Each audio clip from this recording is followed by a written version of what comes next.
बहरहाल हम खबरों में बढ़ते हैं आगे। बलरामपुर में नक्सलियों के मंसूबों पर जवानों ने पानी फेर दिया। सीआरपीएफ के जवानों ने 4 किलो का एक आईडी बरामद किया है, जिसको बीटीएस की टीम ने टिफिन बम को डिफ्यूज कर दिया है। सामरी पाट थाना क्षेत्र से लगे चुनचुना पुंदाक का ये मामला है।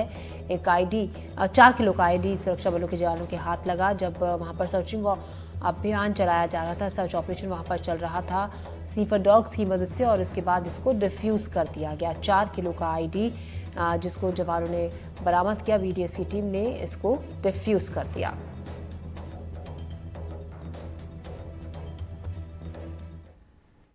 आज पुलिस थाना सामरी को मुखबिर के जरिए सूचना प्राप्त हुई कि पुंदाग एरिया में नक्सलियों द्वारा सुरक्षा बलों को नुकसान पहुंचाने के उद्देश्य से आईडी लगाया गया है, जिसकी सूचना पर बीडीएस टीम तत्काल मौके पर पहुंची और आईडी निकालकर उसको डिफ्यूज किया गया और विधिवत कार्रवाई की जा रही है।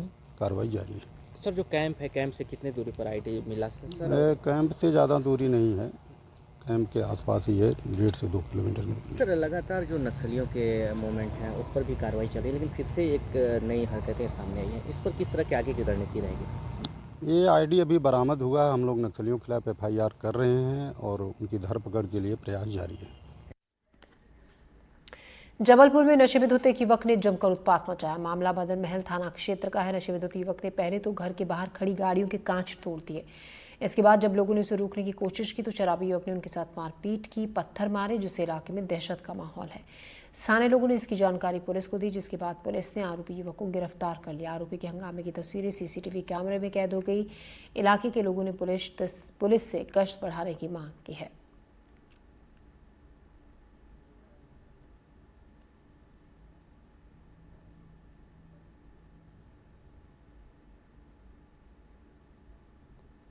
तस्वीरें आप देख सकते हैं किस तरीके से ये शख्स गाड़ी में तोड़फोड़ कर रहा है। जब इसे किसी ने रोकने की कोशिश की तो इसने उल्टा उन्हीं पर पत्थर बरसाने शुरू कर दिए।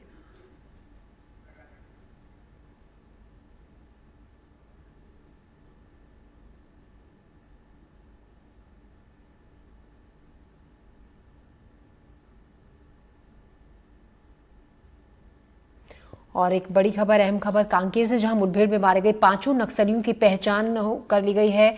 मारे गए नक्सलियों पर 40 लाख रुपए का इनाम था। सभी नक्सलियों पर 8-8 लाख रुपए का इनाम था। तो कांकेर में मारे गए नक्सलियों पर 5-5 लाख का इनाम था। 5 नक्सली, माफ कीजिएगा, 5 नक्सलियों पर 8-8 लाख का इनाम था। 5 नक्सली जो कि कांकेर में मुठभेड़ के दौरान मार गिराए गए। नक्सलियों का पोस्टमार्टम किया जा रहा है अस्पताल में। इन पर 8-8 लाख का इनाम इन नक्सलियों पर था। सुरक्षा बलों के जवानों ने सर्च ऑपरेशन चलाया था, जिसके बाद इन नक्सलियों को मुठभेड़ में मार गिराया गया था। काफी फायरिंग हुई थी सुरक्षा बलों के जवानों की तरफ से भी और नक्सलियों की तरफ से भी, जिसमें 5 नक्सलियों को मार गिराया गया था।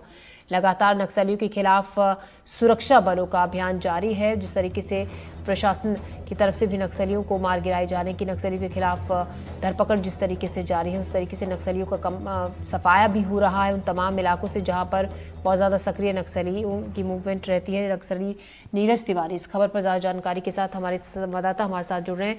नीरज, लंबे वक्त से सुरक्षा बलों के जवानों की नक्सलियों के खिलाफ जो उनके साथ जो रणनीति बदल कर सुरक्षा बल के जवान जिस तरीके से नक्सलियों की धरपकड़ कर रहे हैं, उससे बड़ी कामयाबी सुरक्षा बलों को मिल रही है। और उसी कामयाबी के अंतर्गत एक और मामला जिसमें 5 नक्सली मार गिराए गए। जी बिल्कुल सही कहा आपने। जो अभियान चलाए जा रहे हैं वही कामयाबी जो है अब निकलकर सामने आती जा रही है। बीते कुछ महीनों की बात करें तो काफी संख्या में बड़े और छोटे कैडर के माओवादी मारे गए हैं। यही सफलता है कांकेर के लिए और साथ साथ छत्तीसगढ़ के जो पुलिस अधिकारी हैं, पुलिस महकमे हैं और राज्य सरकार के लिए। वर्तमान में जो है कांकेर में जो मुठभेड़ हुई है वहां 5 माओवादी मारे गए हैं, जिसमें कि वनिता का नाम है, संतोष है, मनीष, सुरेश और एक अन्य का नाम सामने आया है। ये तमाम जो माओवादी मारे गए हैं, 5 माओवादी, इन पर 8-8 लाख रुपए का इनाम घोषित था। इसमें डीवीसी कंपनी नंबर 10 की एक सदस्य भी है। लगभग इनसे 4 से 5 हथियार भी बरामद किए गए हैं। आज इनका पीएम किया जाएगा। रात्रि लगभग 11 बजे के आसपास सब मारे गए माओवादी जो हैं उनके शव को लेकर जवान कांकेर पहुंचे हैं और आज पुलिस हो सकती है इस मामले पर कुछ अहम खुलासे भी कर सके। फिलहाल अंदर की जानकारी अभी भी निकलकर सामने नहीं आई, क्योंकि सैटेलाइट के माध्यम से या नेटवर्क की दिक्कत के माध्यम से जवानों से संपर्क नहीं हो पा रहा रहा है, अभी भी क्या जवान उस जंगल में मौजूद हैं या वहां से निकलने की तैयारी कर रहे हैं, फिलहाल इसकी जानकारी अभी तक नहीं मिल पाई है। जी नीरज, कांकेर जिस इलाके पर में ये मुठभेड़ हुई थी वहां पर बहुत ज्यादा सक्रियता नक्सलियों की है। क्या अब ये माना जाए कि उस इलाके में धीरे धीरे जो नक्सलियों का होल्ड है वो कम हो रहा है और काफी हद तक इस इलाके से नक्सलियों का सफाया हो चुका है? जी बिल्कुल सही कहा आपने। हमने जब 29 माओवादियों का वो एनकाउंटर की खबर सामने आई थी, तब हम उस इलाके पे पहुंचे थे तो नक्सलियों को काफी पैठ थी, क्योंकि उस इलाके में जवान कभी घुसते नहीं थे। पहली बार ऐसा मौका था जब जवान वहां पर घुसे थे और उन्होंने नक्सलियों से लोहा लिया था।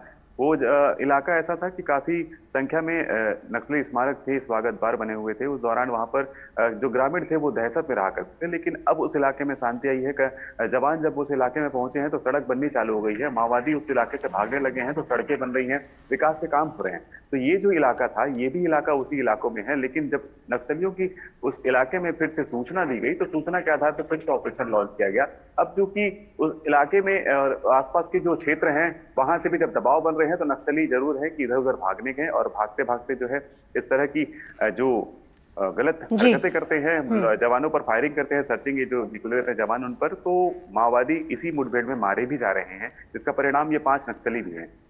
शुक्रिया आपका तमाम जानकारी के लिए नीरज। हम अपडेट खबर से जुड़ा हुआ लगातार आपसे लेते रहेंगे। फिलहाल शुक्रिया।